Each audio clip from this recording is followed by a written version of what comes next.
Well, welcome back, and it looks like our first order of business is my voice, because I'm still using the spare mic, essentially that spare mic being my headphones, and I just ran out of Lucky Strike menthols, so, that's just what it is. So if my voice sounds a bit off, it's just because I haven't had my Luckies.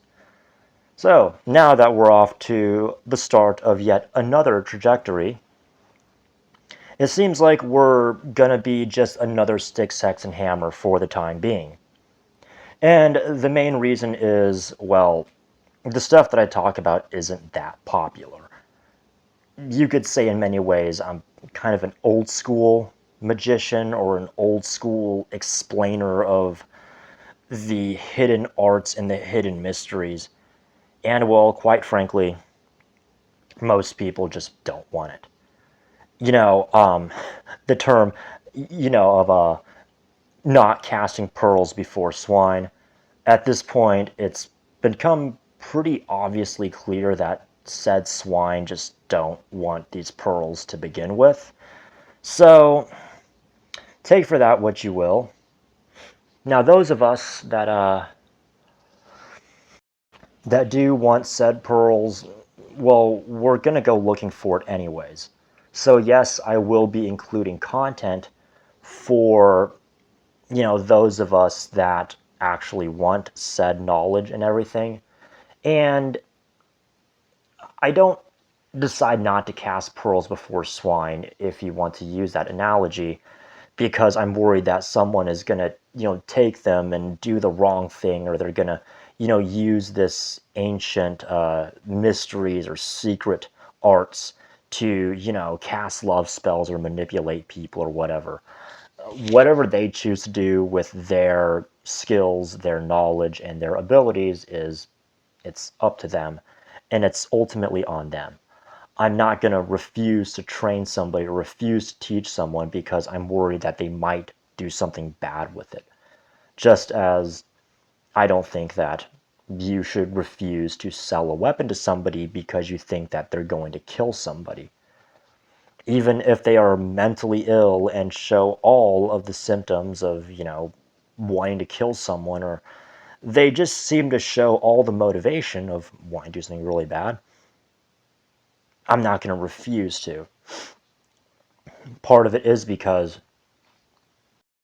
as I've mentioned in my reaction to What If Altist of Rudyard, I don't remember his last name off the top of my head, Rudyard Lynch, I'm not going to just refuse that, because it does always, quite honestly, and more often than we'd like, come down to a matter of desire versus ability, or motivation versus ability.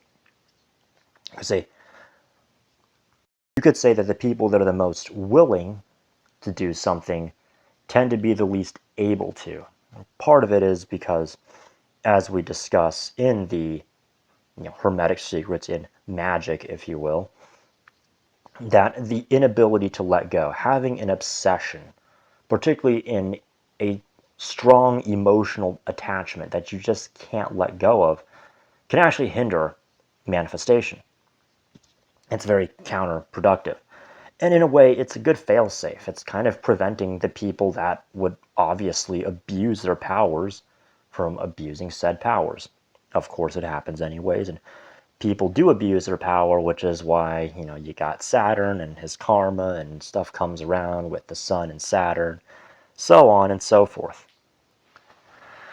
But the reason that I think this channel is going to become like Stick, Sex, and Hammer is because, unlike Frederick Xavier, and as much as I talk about him and as much as I like his content and watch his videos quite often, he describes what he's talking about as an analogy. So he'll use politics as sort of an analogy in his teaching to kind of get a point home. So if he wants to talk about the law of polarity, he'll talk about politics a lot. He'll talk about the presidents, Trump, Biden, Obama, so on and so forth.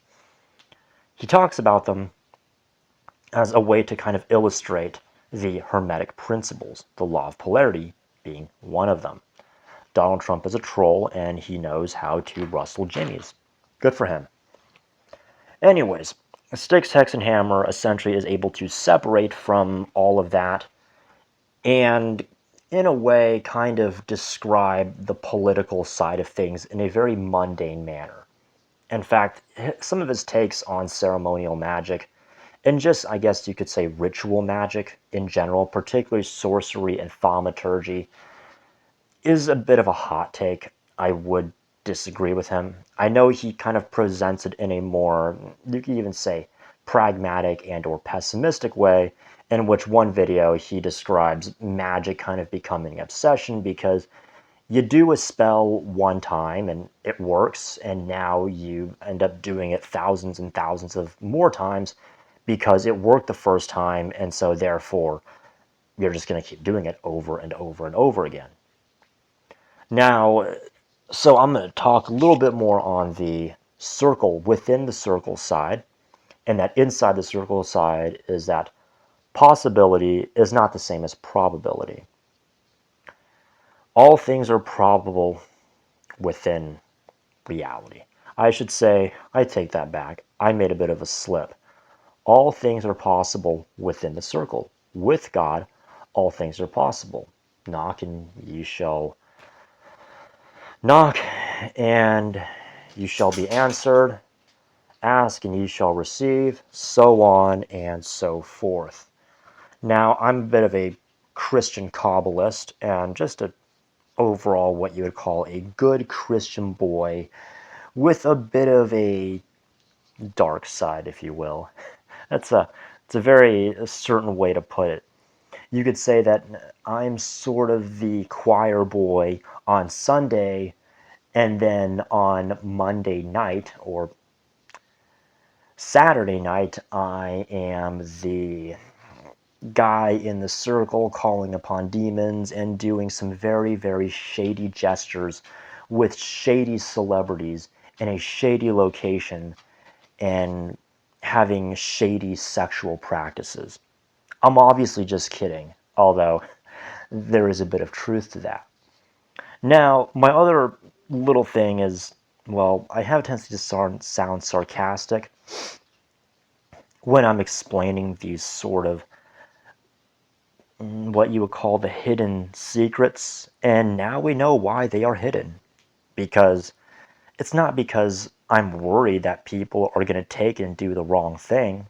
I mean, they could, plausibly, but it's more so that people are just outright rejecting it. They don't want to listen. Or worse, they actually do believe it and they feel offended, and so they want to try to push it all away, not knowing that they're just feeding the egregore. So, I think now that we're on the topic of this channel becoming Styx, Hex, and Hammer 2.0, or maybe 1.5, or 9.3, or maybe just 1.93. If you get the reference, you get the reference.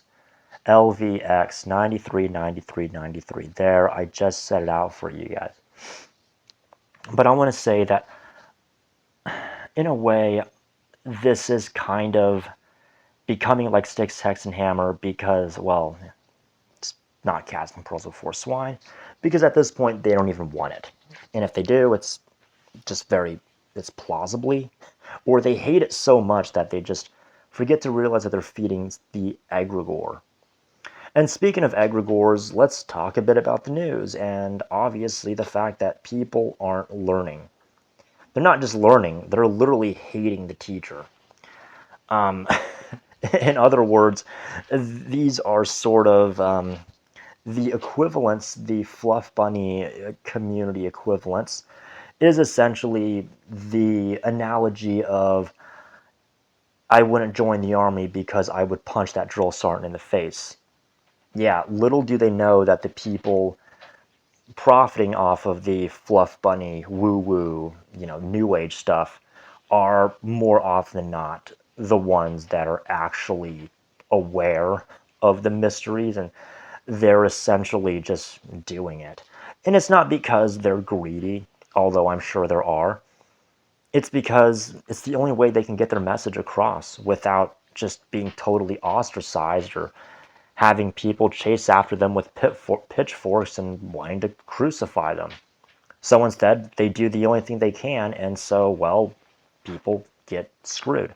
And that's kind of one of the things that really sucks about being a practitioner of the arts, an operator of the arts, is that yes, there will be times where it is actually easier to just be selfish and profit off of the misery of others than it is to try to help people see through the error of their own ways.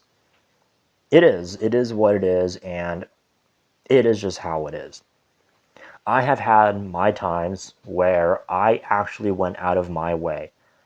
And when I say I went out of my way, I invested a lot of time, money, energy, and not to mention putting myself into very risky situations where I'm just totally in the dark about everything. Everything is done on the basis of plausibility.